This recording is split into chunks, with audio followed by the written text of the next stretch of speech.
اليوم ان شاء الله الغزالات ديالي غنشارك معكم من اروع الوصفات اللي غادي تشكروني عليها من بعد ما مشى ليا الضوء والشم وعندي الم كبير في الجسم ديالي. دوزت السبت والحد والاثنين في واحد الحاله لا يرثى لها، بواحد الالم ربي اللي عالم به.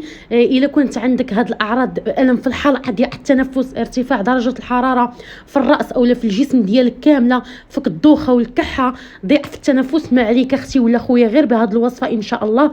وبغيتكم كاملين توصلوا لاكبر عدد من اللايكات هو زر الاعجاب باش يوصلوا لاكبر عدد من الناس، ويكون الاجر ليا وليكم ولاي مريض مسكين واللي وليكم. الاجر بهذه الوصفه غادي نتشفيكم باذن الله. تبعوا معايا ان شاء الله غير المراحل، ومرحبا بكم والف مرحبا.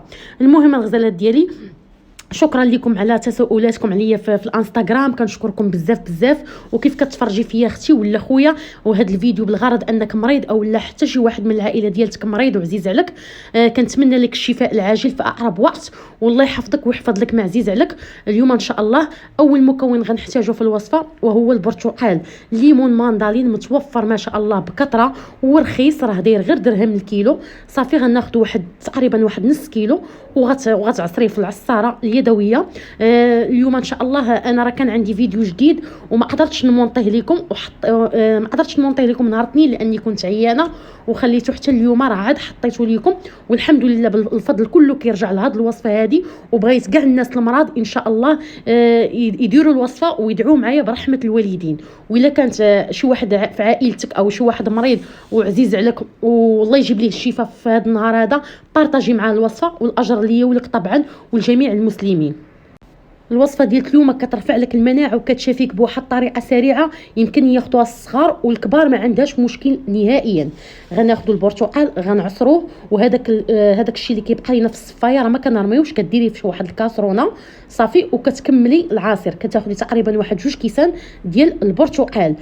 فيه البرتقال راه كيعزز المناعه، فيه واحد النسبه عاليه من الفيتامينات والعناصر الغذائيه، كيحمي الجسم من الفيروسات والجراثيم وكيحمي من الامراض المعديه.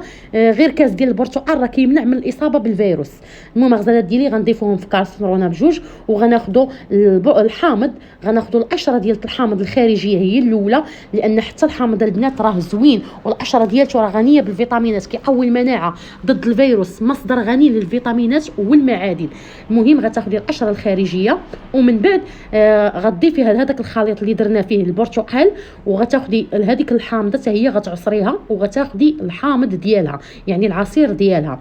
وصفه غديروها وغترجعوا تشكروني. انا السبت والحد دوزته في واحد الحاله لا يرثى لها، والحمد لله اللهم لك الحمد بالفضل ديال هذه الوصفه هذه اللي بارطاجيت معكم اليوم. بحال كنت كنكذب، غير ديروها البنات راه زوينه غتعزز المناعه. واخا انا راني دايره الجلبه الاولى ودايره الجلبه الثانيه، وفعلا البنات حسيت براسي عيانه ومدقدقه جاتني التبوريشه وواحد التنفس ما بقيتش عديت نتنفس. المهم الراس الدوخه، وبفضل هذه الوصفه هذه الحمد لله اللهم لك الحمد. غير شاركيها مع اي حبيب او اي صديق او اي واحد كتعرفيه مريض، والله يجيب لك الشفاء. الا كنتي كتحضري هذا الفيديو بغرض انك مريضه وبغيتي تشافي، الله يجيب لك الشفاء والله يسهل عليك. المهم غنضيفوا هذا العصير وغناخذوا راس ديال الثومه، غنحيدوا ليه ديك النباته لانها كتكون فيها الغبره صافي، وغتغسليه وغتضيفيه لها بحال هكاك. علاش انا ضفت الثومه بحال هكاك؟ لان فوائد ديال القشر ديال الثوم اقوى من الثوم بنفسه، داك الشيء علاش ضفتها كامله. وغنوريكم شنو غندير لها. صافي غناخذوا بصله تكون حمراء، ما تكونش بيضاء. البصل الاحمر راه احسن من البصل الابيض لانه فيه نسبه عاليه من الفيتامين سي وبي، وهما الفيتامينات اللي كتساعد على تعزيز الجهاز المناعه. غتاخذوها غتقطعوها بحال الشكل اللي قطعتها انا صافي، وغتضيفوها لذاك العصير. الا ما عندكمش البصله الحمراء ضيفوا 2 بصلات بيضين باش يلا كتوصلي الفيتامينات اللي كتكون في البصله وحده حمراء. فهمتوني يا البنات؟ المهم وسمحوا لي راني كنهضر بزاف، وانما بغيت هذه الوصفه هذه توصل اكبر عدد من الناس. وما تنسينيش من لي لايك ديالك ومن الدعوات ديالك. الا شافتك هذه الوصفه ما تنسيش ترجعي التعليقات وتخليوا لي كلمه شكر بحال ديما بحال كاع الفيديوهات. المهم وغنضيف واحد المعيلقه ديال الزعتر، معيلقه كبيره ديال الزعتر زوين كيقوي الجهاز التنفسي وضد الفيروسات وكيحارب البكتيريا والفيروسات. وغنضيف 2 كيسان ديال الماء، يعني درت 2 كيسان ديال الليمون البرتقال مع 2 كيسان ديال الماء، وغنحطها تحت عافيه تكون مهيله. وغنغطيها ضروري البنات ما تغطيوها باش كاع دوك الزيوت الطياره تبقى لينا في الماء ديال الزعتر ديال القشور الحامض ديال البصله كلشي كاع الفيتامينات تبقاو لينا في الماء.